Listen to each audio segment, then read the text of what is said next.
I am heavy bored.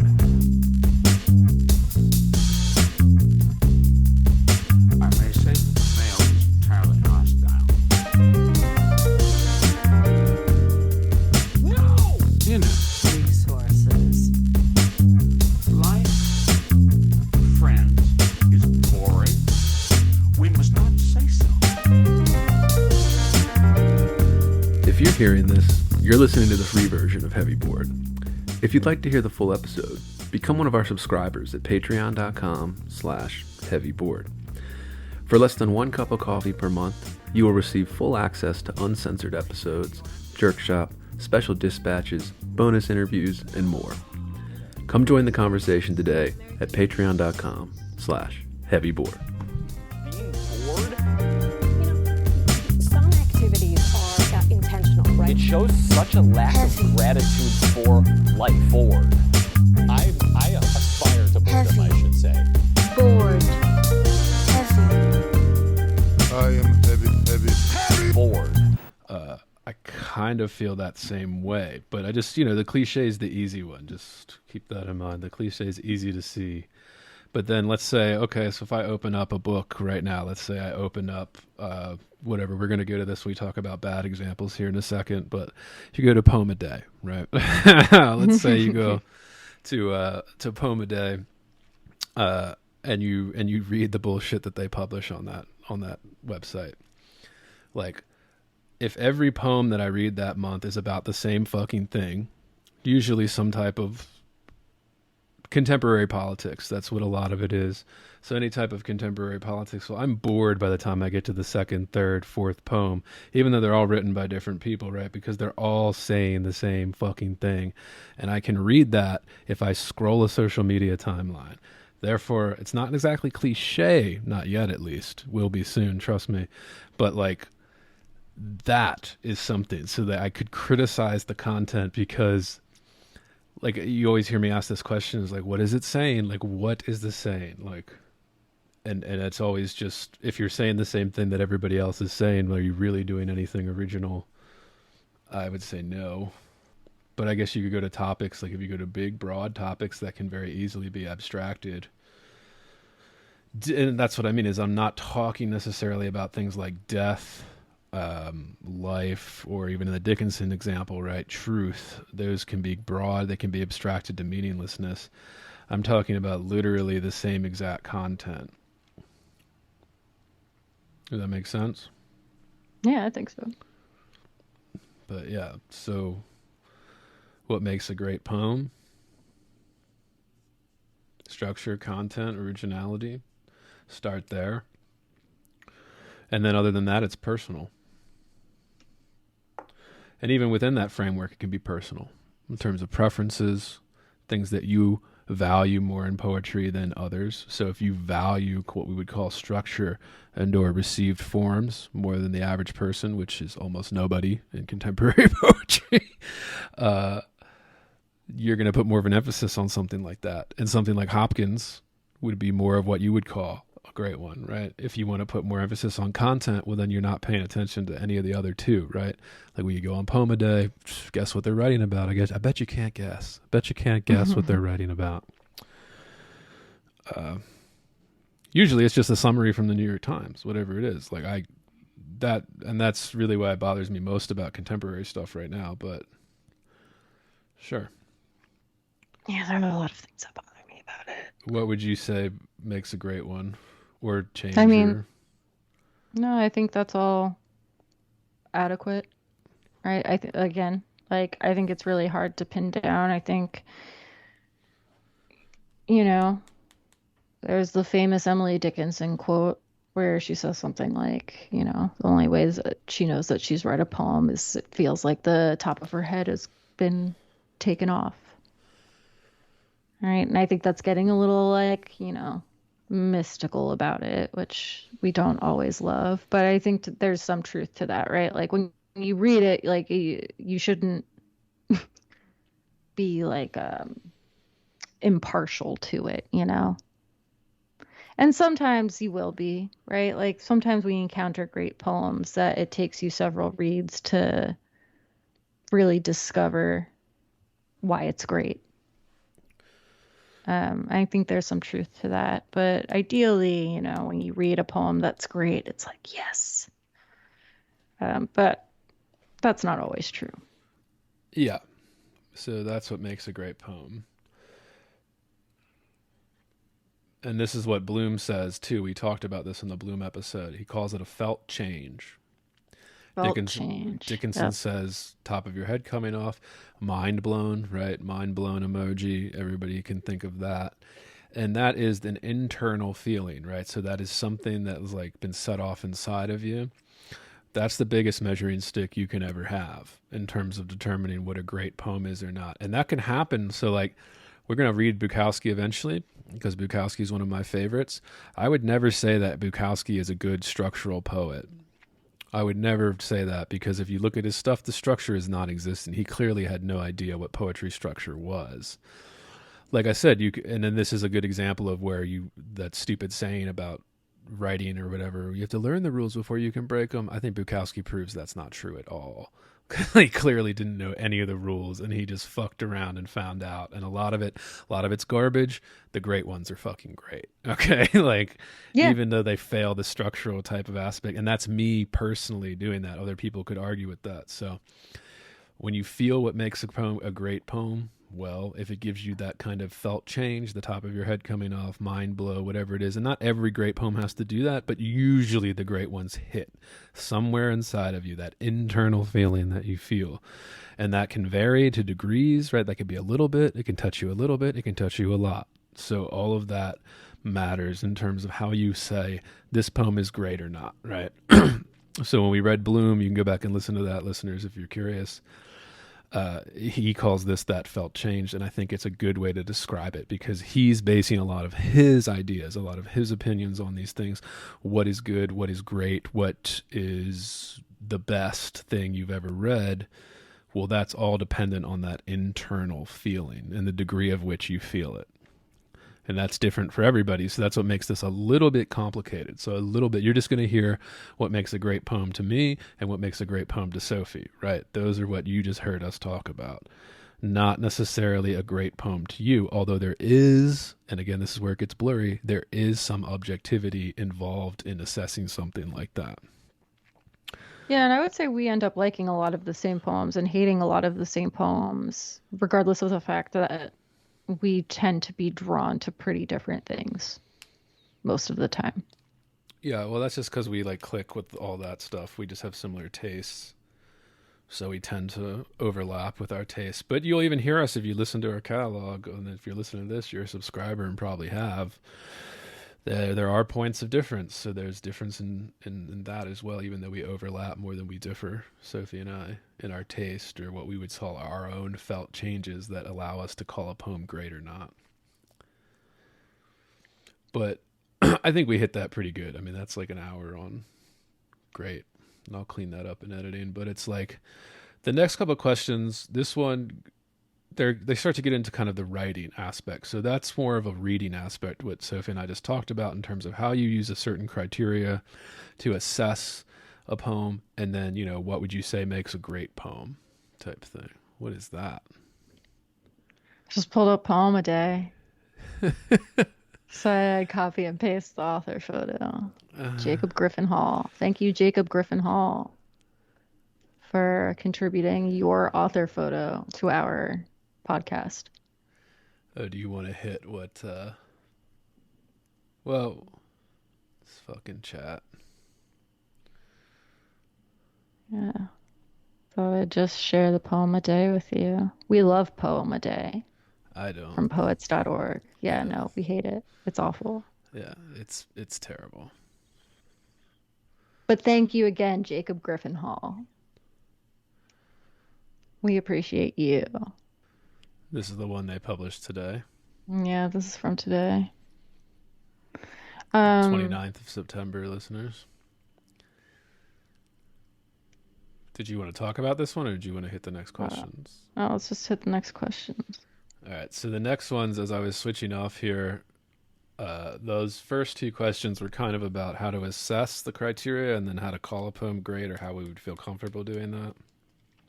As a reader, these next ones get into a little bit more writing, although I'm going to lead into that because we have one that's specifically about our own writing, and there's one that's could be used for writing our own stuff and or assessing as a reader kind of what you like, what you don't like. They wrote in, how do you know when a line of poetry is working or not? What considerations are used? How do we answer that?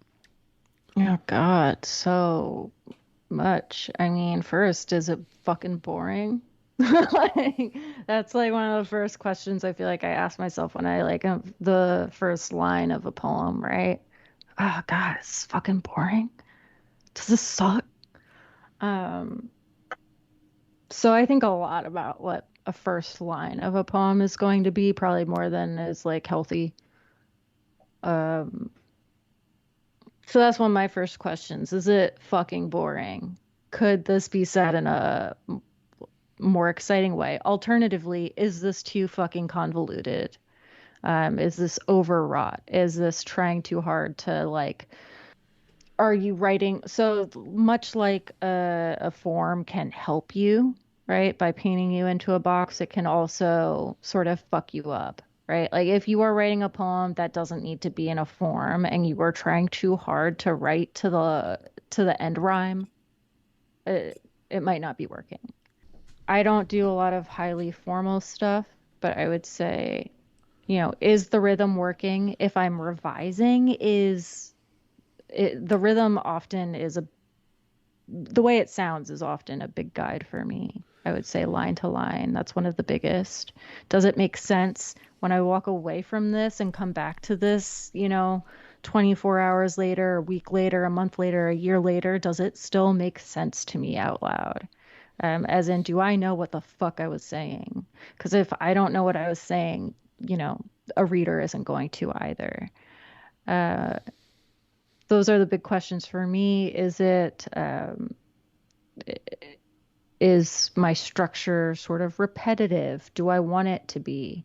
Does it need to be pared down? Right? Could this be more concise? Yeah. Before we get into the kind of composing your own work, if I were to answer this from a reading perspective, and I mean, it overlaps, right? It does overlap. So it's not like I only do this when I'm reading poetry, not when I'm writing. That's not true, right? It overlaps. Questions that I would say would be useful to somebody who's asking me this to learn. How do you know when a line of poetry is working or not? What considerations are used? What do I think about? First thing, what does it add? Yep. What does it add to the poem? Vonnegut has a great saying where it says, every sentence, every line, every fucking word in your work of fiction, this goes for poetry too. Well, in fiction, he was talking about fiction specifically, but every word, every line should do one of two things, right? Progress the plot or reveal character. That is a good rule of thumb for a lot of this. So do you have a little fancy superfluous sentence in there? Or does the writer, if you're reading something, just have a fancy little superfluous sentence that maybe sounds great but doesn't do any of those things? So reveal plot, or reveal character. So, and in poetry, it's a little bit different. So we'd say, what does it add, right? Because it could add nothing, it could be a distraction, all of that. Next question I would ask, does it fit the larger piece? Does this line make sense within all the other lines, whether it's 100 lines, whether it's 1,000 lines, whether it's 5, 14, whatever? Does this one little line fit the larger piece, or does it take away? Does it confuse? All this kind of stuff. And then also, I would ask the final thing, is it saying anything, right? Because a lot of times you go in there and you'll see if it's a poorly edited poem, or I guess you could use this as synonyms, a contemporary poem. A lot of times it would be repetitive. The author usually didn't edit it enough because they didn't understand that was repetitive or distracting or saying nothing at all. We talked about this a lot when we did our Heather Crissell episode, episode 21. You can go check that out if you haven't already. For like specifics, a little bit more when we break down lines in specific poems. But yeah, I mean, what do you think of those questions? Yeah, I think those are the ones that like It's weird. I don't think I've thought about what those questions actually are in a long time. It's just like an autopilot thing, you know? Is this adding anything? Like that, I think is the first and most important. Um, because if it's not, you got to cut it. And there are lots of times when, like, that cut line can become its own fucking poem. Um, there will be whole sections of poems that are like that you have to just let go because they're trying too hard to do one thing that you've already accomplished, or maybe are just not going to accomplish in this poem. Another thing I'll say, and this is if you're in a workshop or something, the one thing I use if I'm assessing somebody else's work, I ask myself this question often, and this goes beyond just like an individual line, but the poem overall. I ask, if I didn't know this person, and usually when you're in a grads program or something, or me and Sophie, like, we know a lot about each other. We know each other's likes, dislikes, relationships, all that's going on, right?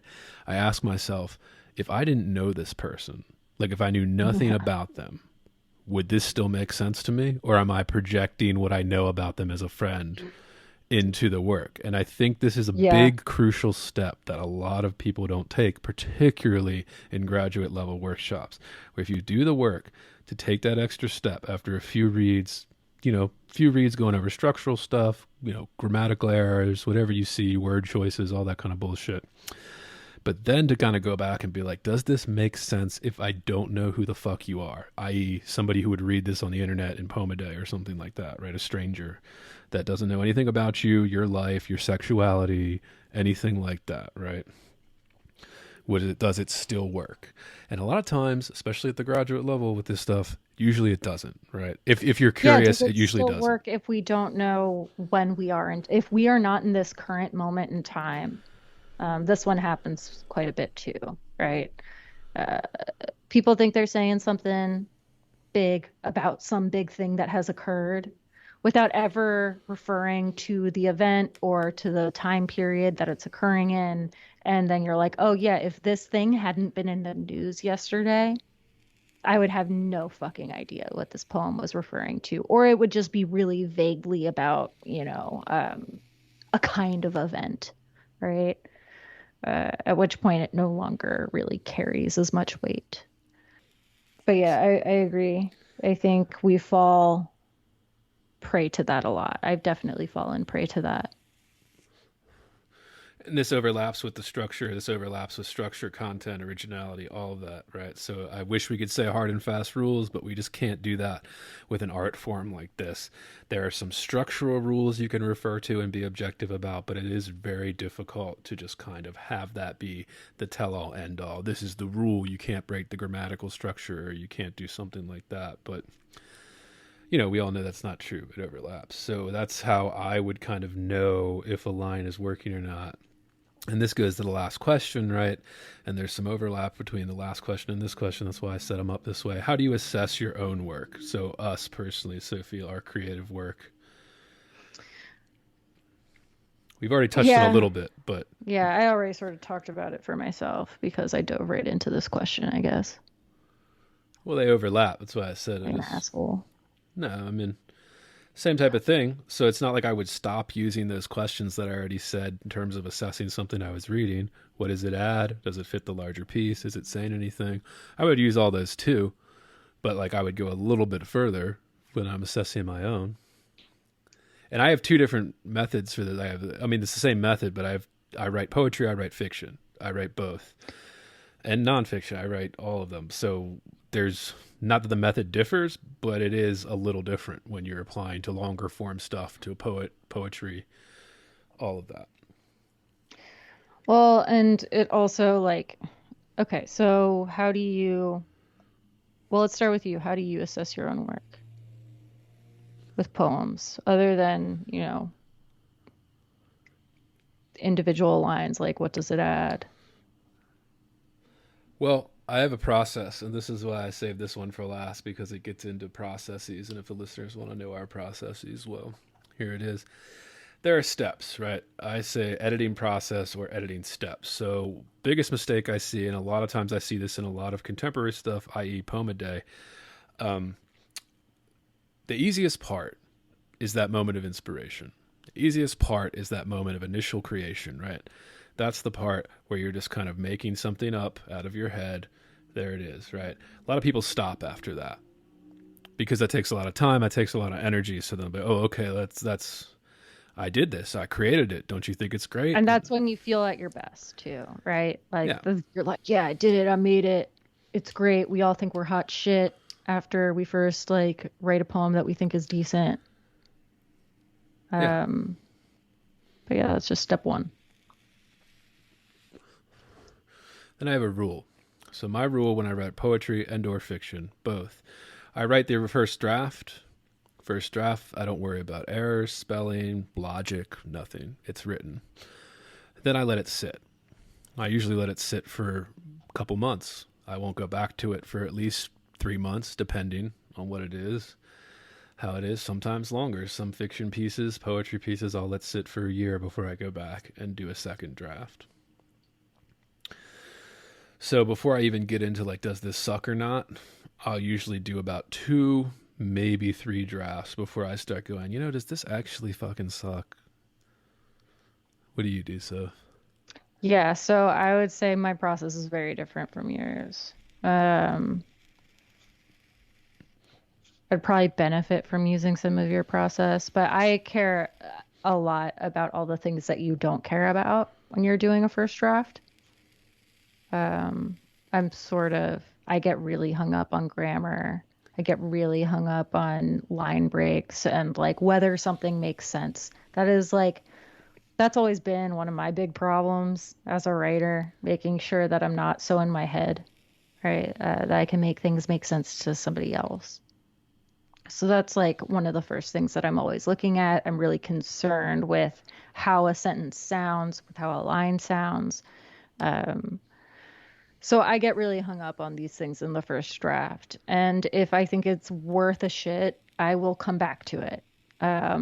Depending on, what's going on in my world, I might come back to it as early as like that evening to give it another read.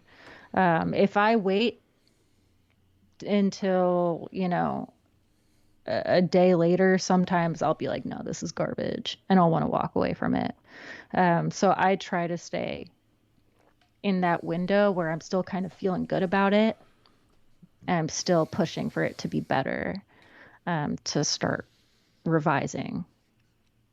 Yeah, and revision is the real work. Like, revision is the real work of writing, the rewriting. That's the hard work. So to create that distance, that's why I wait usually a few weeks, usually months, maybe a year. I've known a lot of writers that do this stuff. Space, distance, time allows you to be more objective with your own writing. The biggest problem is that you're too close to it, so you don't see the flaws, or you don't see what is missing, what isn't working, what's corny, cliche, repeated. Because you're so close to it, you're overlooking these things. Think about it this way. This is a cliche too, I know, right? Writers will put it in a drawer for a few weeks, right? When you finish a draft, don't just send it out right away. And I mean even a polished draft, right?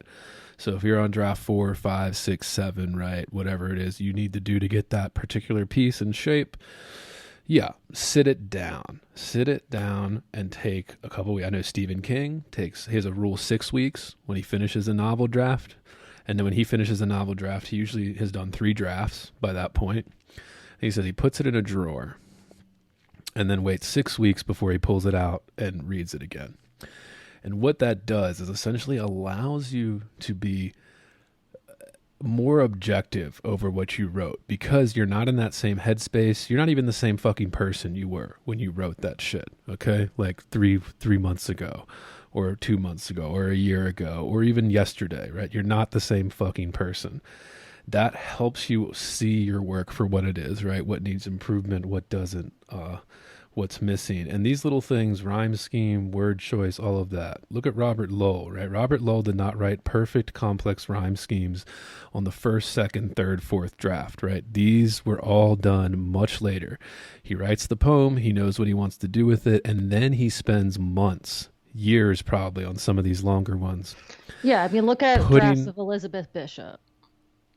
Putting in a very complex rhyme scheme. So that very complex rhyme scheme was not something that just poured out of his head one day when he was writing it.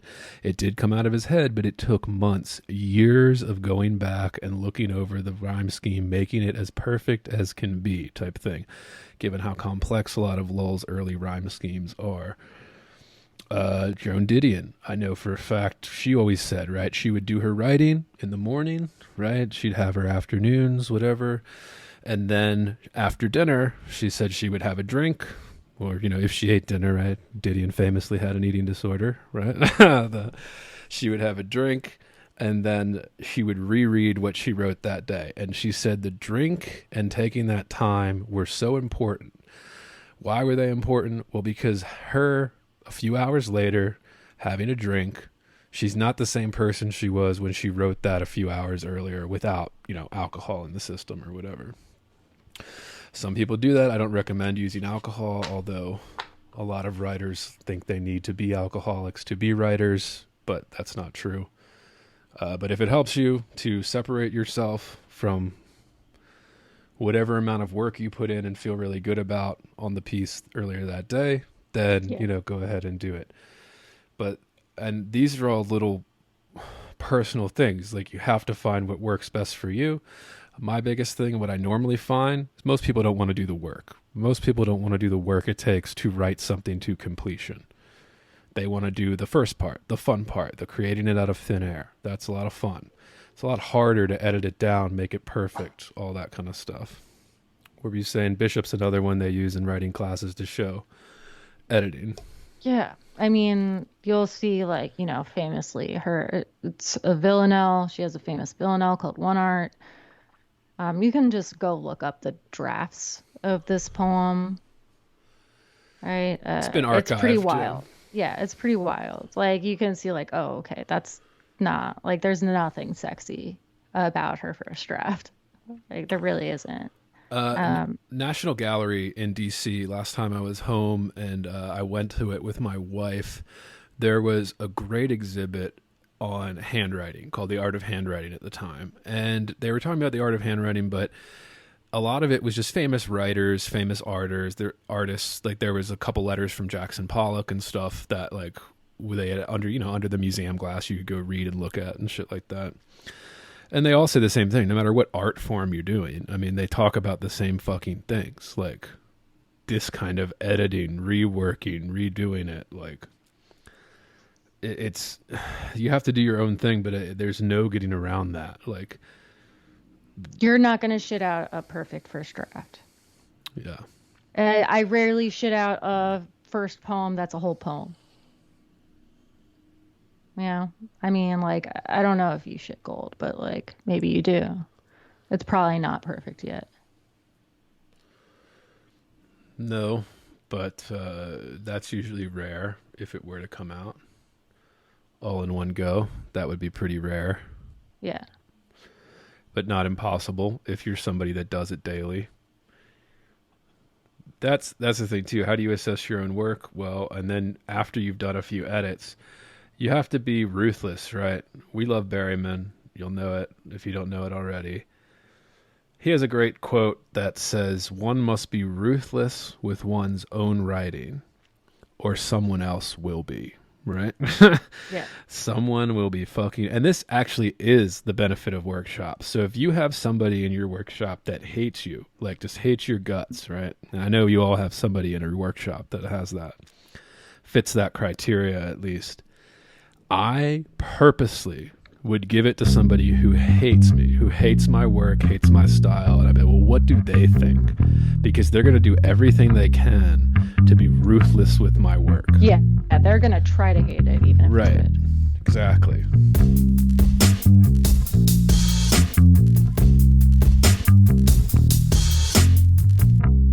Heavy.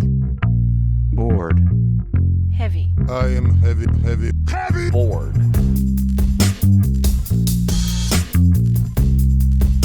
I may say that the male is entirely hostile. No! Inner. Resources. Life, friends, is boring. We must not say so.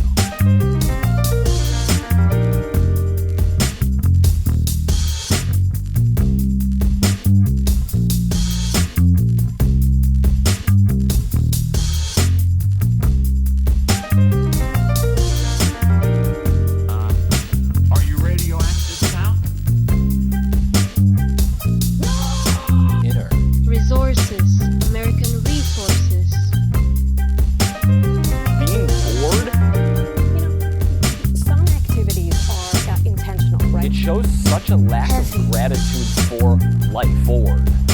I aspire to boredom, I should say. Bored. Heavy. I am heavy. Bored. Has you the night sweats and the day sweats, pal? Pal, I do.